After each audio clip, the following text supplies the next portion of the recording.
عام بیویوں کی طرح جذباتی ہونے کے بجائے اس نے ریحان کا حوصلہ بندھایا۔ آخر وہ امریکہ کے لیے روانہ ہو گیا۔ اس کے جانے کے بعد وہ پوری طرح سے آزاد ہو گئی۔ اس کی موجودگی میں جو حدیں قائم تھی وہ اس نے ایک ایک کر کے ساری پار کر لیں۔ پارٹیوں میں جانا، گھومنا پھرنا، طرح طرح کے لوگوں سے دوستیاں کرنا، بے دریغ پیسہ اڑانا، یہ اس کے پسندیدہ مشغلے تھے۔ بچوں پر بھی اس نے کوئی خاص توجہ نہ دی تھی، نہ ہی اسے گھرداری سے کوئی لگاؤ تھا۔ دن، مہینے، سال گزرتے گئے۔ ریحان وہاں اپنی بیوی بچوں کے روشن مستقبل کے لیے 15 سال گھن چکر بنا رہا۔ یہاں بچے اچھے سے اچھے سکولز میں پڑھے کے باوجود بے انتہا کے نالائق ثابت ہوئے۔ ماورا بھی اپنی ماں کی دیکھا دیکھی اسی کے راستے پر چل نکلی۔ وہ اسے روک بھی نہ پائی۔ اس کے بھی پسندیدہ مشغلے وہی ہوتے جا رہے تھے جو ماں کے تھے، جبکہ چھوٹے دونوں پر بھی کوئی محبت حاصل نہ ہو سکی جس کے لیے ریحان نے اتنی محنت کی تھی۔ اب اچانک وہ 15 سال کی طویل جدوجہد کے بعد وطن واپس آ رہا تھا، وطن جہاں اسے اپنی محبوب بیوی سے محبت کا عجیب صلہ ملنے والا تھا۔ وہ یقیناً یہ سب دیکھ کر جان کر پریشان ضرور ہونے والا تھا۔ جب آدمی پریشان جذبات میں آ جائے تو وہ بہت کچھ کرتا ہے۔ وہ اپنے آنے کی اطلاع دے چکا تھا، جسے سن کر وہ پریشان ہو گئی تھی۔ وہ جانتی تھی کہ اب آزادی کے دن ختم ہونے والے ہیں۔ کئی برس کی طویل مسافت کے بعد وہ اپنے بیوی بچوں کے پاس پہنچ چکا تھا۔ دوران سفر وہ یہی سوچتا رہا کہ زری اور بچے اس کا انتظار کر رہے ہوں گے، اسے دیکھ کر بہت خوش ہوں گے، ہو سکتا ہے اسے دیکھ کر خوشی سے آبدیدہ بھی ہو جائیں۔ مگر جب اس نے گھر میں قدم رکھا تو اس نے زرتاشا کے لہجے میں اپنے لیے کوئی گرم جوشی نہیں دیکھی۔ ماورا نے بھی ایسا کچھ ظاہر نہیں کیا جس سے پتہ چلتا کہ وہ اس کے آنے پر خوش ہے۔ البتہ ارسلان اور مناہل انتہائی خوش دلی سے اس سے ملے تھے۔ مصنوعی مسکراہٹ چہرے پر سجائے وہ ہر طور خود کو خوش ظاہر کرنے کی کوشش کر رہی تھی، تاہم دل مسلسل ان خدشات میں ڈوبا ہوا تھا کہ ریحان واپس آ گیا ہے، اب کیا ہوگا؟ چند لمحے ماورا اس کے پاس بیٹھی رہی، مگر اس کا شدید موڈ آف تھا۔ اسے باپ کے واپس آنے کی خوشی زیادہ غصہ دوست کی شادی میں شرکت نہ کرنے کا تھا، لہٰذا وہ جلدی اٹھ کر تھکاوٹ کا بہانہ کرتی اپنے کمرے میں چلی گئی۔ زرتاشا کو آج بھلے بے دلی سے ہی مگر اس کے لیے خود کھانا بنانا تھا۔ اس نے کچن کا رخ کر لیا۔ ارسلان اور مناہل دیر تک باپ کے پاس بیٹھے باتیں کرتے رہے۔ رات کا کھانا تیار ہوا تو وہ زبردستی ماورا کو کمرے سے نکال کر کھانے کی میز پر لے آئی۔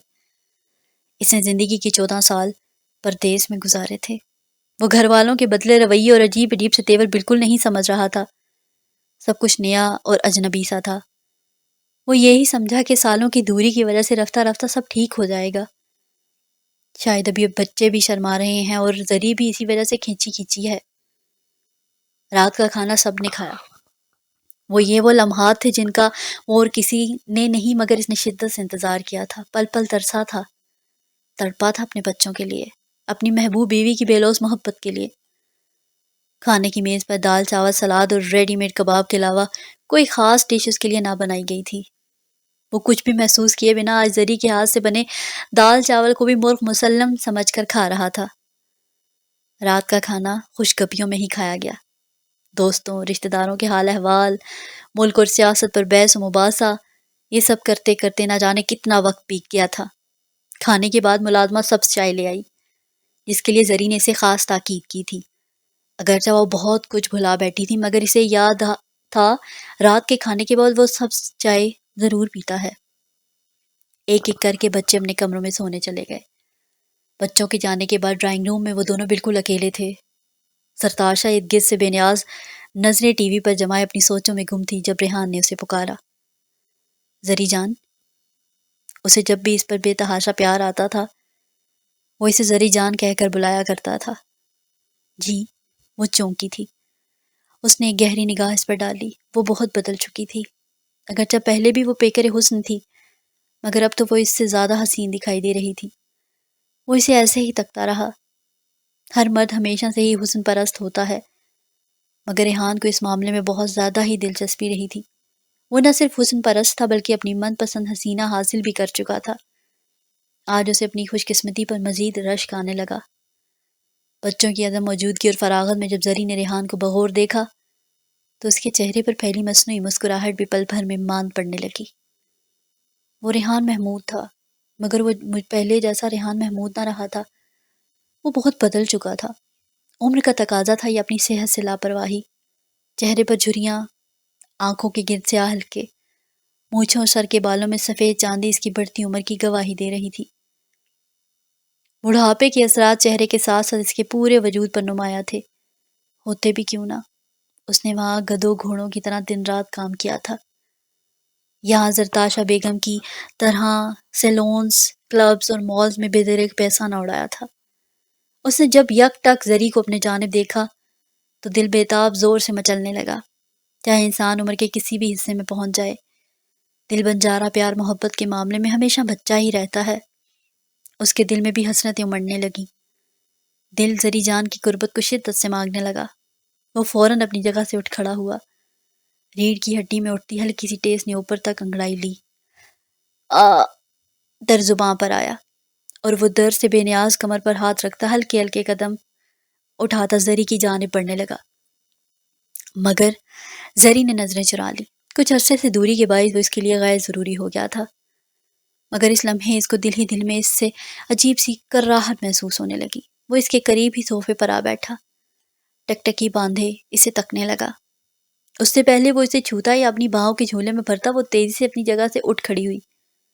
ریحان، آپ بہت تھک گئے ہوں گے، کمرے میں چل کے آرام کریں۔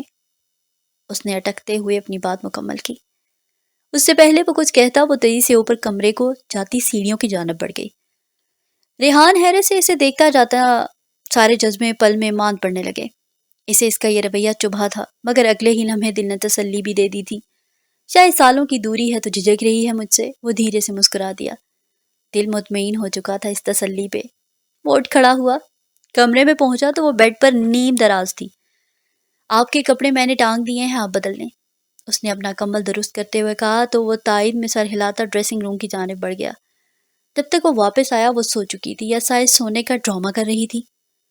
چند ساتیں وہ اس کے سرہانے بیٹھا اسے دیکھتا رہا اور پھر تھکاوٹ کے باعث اس نے بھی جسم سیدھا کیا۔ کمبل اوڑھ کر اس نے اس رخ کی جانب موڑا اور نہ جانے رات کے کس پہر اسے تکتے تکتے اس کی آنکھ لگ گئی۔ ماما وہ اس وقت کچن میں کھانا بنا رہی تھی جب ماورا نے اسے ڈھونڈتی ہوئی کچن میں آ پہنچی۔ جی بیٹے، کیوں اتنا شور مچا رکھا ہے؟ کیا ہوا؟ وہ اس کی آواز پر چھری ہاتھ سے رکھ کر فوراً پیچھے پلٹی۔ اوہو مام، یہ آپ کیا بنی ہوئی ہیں، جیسے سرکس کا کوئی آئٹم ہوتا ہے۔ وہ اسے کچن میں کام کرتے دیکھ کر ہنسی۔ وہ ایسی ہی تھی، اس کے تربیت میں طنز و مزاح شامل تھا۔ خود پر گھمنڈ اور بیجا آزادی نے اسے اور بہت سی خامیوں کے ساتھ ساتھ منہ پھٹ اور بے انتہا درجے کا بدتمیز بنا دیا تھا۔ وہ نہیں دیکھتی تھی کہ سامنے کون کھڑا ہے، وہ بلا جھجک بغیر سوچے کچھ بھی بول دیتی تھی۔ یار، تمہارے بابا کے لیے کھانا بنا رہی تھی، کیا کروں، اب مجبوری ہے۔ وہ بھی اسی کی ماں تھی، نہ بیٹی کو پتا تھا سامنے ماں کھڑی ہے اور نہ ماں کو پتا تھا وہ اپنی جوان بیٹی سے بات کر رہی ہے۔ او مائی گاڈ، مطلب آپ بابا کی محبت میں اب ہیر کی طرح اپنے ہاتھوں سے انہیں کھانا بنا بنا کر کھلائیں گی۔ وہ زار و قطار کہکا لگاتے ہوئے ماں کا تمسخرہ اڑا رہی تھی۔ ملازم کس لیے ہیں ماما؟ کیا فائدہ خود یہ سب کرنے کا؟ سکینہ کو بولنے بنا دے گی یار۔ وہ ہنستے ہنستے دوری ہونے لگی تھی۔ ارے میری جان، کرنا پڑتا ہے، کیا کروں، مجبوری ہے۔ اس کے لہجے میں افسوس تھا۔ چلیں چھوڑیں سب، مجھے اینی نے انوائٹ کیا ہے، ان سب نے ہیرا کی شادی کی خوشی میں پارٹی ارینج کی ہے، مجھے شام میں نکلنا ہوگا، جلدی واپس آ جاؤں گی۔ اس نے گاجر چباتے ہوئے اپنی آمد کا مقصد ماں کے گوش گزار کیا۔ کیا مطلب پارٹی ارینج کی ہے؟ تم جانتی بھی ہو تمہارا باپ گھر پر ہے، جب تک وہ کوئی کام دھندا نہیں کر لیتا آنکھوں سے اوجھل نہیں ہو لیتا۔ ایسا ہمارے گھر سے نکلنا یا پارٹیوں میں آنا جانا ممکن نہیں، میں تمہیں اجازت نہیں دے سکتی، وہ ہانڈی میں چمچہ چلاتے ہوئے دو ٹوک لہجے میں بولی۔ اجازت کون لے رہا ہے، میں بتا رہی ہوں آپ کو، میں اس دن تو شادی پر ان کی وجہ سے نہیں جا سکی، مگر آج ہر حال میں یہ پارٹی اٹینڈ کرنی ہے۔ اس کا لہجہ حتمی تھا۔ مگر ماورا، وہ اسے مزید سمجھانے کے لیے واپس پلٹی۔ اگر مگر کچھ نہیں ماما، میں ان کی وجہ سے قید ہو کر نہیں رہ سکتی، ویسے بھی رات گئے میں واپس آؤں گی تو سوچیں گے کہ بابا تب تک آپ سنبھال لیجئے گا۔ وہ اس کی بات کاٹتے ہوئے تیزی سے کہتی کچن سے باہر نکل گئی۔ یہ لڑکی تو مروائے گی مجھے، میں کیا کروں؟ وہ اس کے جانے کے بعد بے فکری سے بڑبڑائی، مگر وہ جانتی تھی کہ کچھ بھی کر لے اس نے ہر حال میں پارٹی میں جانا ہے، لہٰذا وہ پھر سے چپ چاپ کھانا بنانے لگی۔ رات کو کھانے کی میز پر سب موجود تھے، مگر ماورا کو نہ پا کر ریحان نے فوراً سوال کیا، ماورا نظر نہیں آ رہی؟ کہاں ہے وہ؟ کھانا نہیں کھائے گی؟ وہ اس کے پیپر ہونے والے ہیں تو وہ اپنے روم میں پڑھائی کر رہی ہے. ڈیورنگ ایگزامس اسٹڈی کرتے ہوئے اسے کوئی بھی ڈسٹرب کرے وہ غصے میں آگ بگولا ہونے لگتی ہے. بہانہ اچھا تھا. اس نے بریانی سے بھری ٹرے اس کے سامنے رکھ دی. آپ کھانا کھائیں، کوئی نئی بات نہیں ہے، وہ بچپن سے ہی ایسی ہے. اس نے مزید بات بنائی. ہاں یہ تو اچھی بات ہے، پڑھائی کرے، جم کے کرے، مگر کھانا نہیں کھائے گی تو کمزور ہو جائے گی نا. میں دے کر آتا ہوں. مجھ پہ غصہ نہیں ہوگی وہ پلیٹ میں چاول اور ان پر رائتا ڈالنے کے بعد اپنی جگہ سے اٹھنے لگا. اس کا دل اچھل کر حلق میں آ گیا. ارے آپ کہاں جا رہے ہیں؟ بیٹھیں ادھر، کھانا وہ کھا چکی ہے. اس نے ریحان کو بازو سے پکڑ کر پھر سے کرسی پر بٹھایا. واقعی؟ اس نے اس کی آنکھوں میں دیکھتے ہوئے پوچھا. جی کھانا کب کو چھوڑتی ہے؟ خالی پیٹ اس سے پڑھائی ہوتی ہی کہاں ہے. آپ کھائیں کھانا، اسے پڑھنے دیں. اس نے دھیمے لہجے میں بہت محبت سے جواب دیا. اوکے. ریحان کو دل ہی دل میں اپنی ہونہار بیٹی پر بہت سا پیار آیا. ساتھ ہی ساتھ زری کی تربیت پہ بھی اسے خوشی ہونے لگی. واقعی زری، تم نے میری غیر موجودگی ماں اور باپ دونوں بن کے پرورش کی ہے بچوں کی. ماشاء اللہ، مجھے بہت خوشی ہو رہی ہے آج یہ سب دیکھ کر. وہ کہے بنا نہ رہ سکا. زری کے اندر کے چور نے فٹ سے نظریں چرا لی.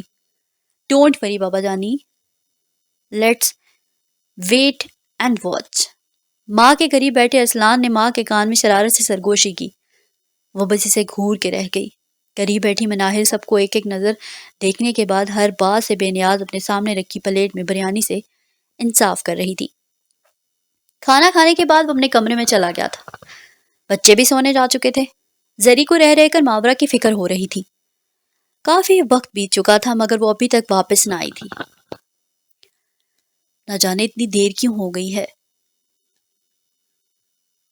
البتہ اسے تسلی ضرور ہوگی کہ ریحان آج وقت سے پہلے ہی کمرے میں سونے چلا گیا ہے.